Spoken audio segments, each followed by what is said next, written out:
Guys, good morning সবাইকে। Radhe Radhe. Ready হয়ে গেছি। ঘুম থেকে উঠেছো? কিছু একটা করব করব ভেবে ভেবে তো এখনো ঘুমিয়ে আছো, স্ক্রল করে যাচ্ছ। এবার ঘুম থেকে ওঠো, কিছু একটা করো। চলো, বেরো বেরো, বাইরে বেরো। কিছু পারছো না তো, কোনো কাজই পারছে না। আরে বেরো না, যেটা তোমার স্কিল আছে, যেটা তোমার ট্যালেন্ট আছে, সেটাকে সামনে প্রেজেন্ট করো, সেটাতে ফোকাস করো। দেখবে অটোমেটিক রাস্তা বেরিয়ে যাবে। কিছু একটা করো, এই ঘুমিয়ে থেকে ফোন স্ক্রোল করো না। হ্যাঁ, এই দেখো, প্রত্যেকদিন একটা সূর্য, প্রত্যেকদিন সকাল হচ্ছে, প্রত্যেকদিন রাত হচ্ছে, সে তার মতো করে চলছে। তার তুমিও সেম, ল্যাদ খেয়ে খেয়ে খেয়ে খেয়ে ঘরে পড়ে আছো, কিচ্ছু করছো না। জীবনটাও এইভাবে চলে যাবে।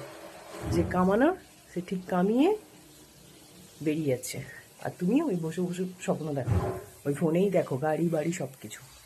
বুঝতে পারলে? তার জন্য কিছু করতে হবে। ওঠো, এখনো ঘুমিয়ে থেকো না, ওঠো, লাইফে কিছু একটা স্ট্যান্ড নাও, কিছু একটা করো।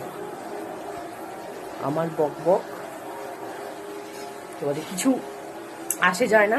আমি তোমার বাড়ির লোকও নই, ঠিক আছে?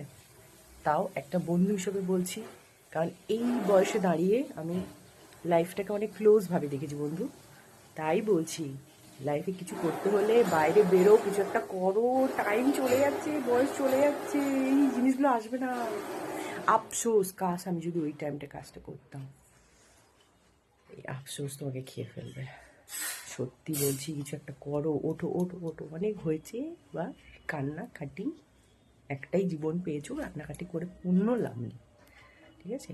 চলো, ওঠো, কাজে লেগে পড়ো। চলো, আমিও বেরোই। রাধে রাধে, জয় শ্রীকৃষ্ণ।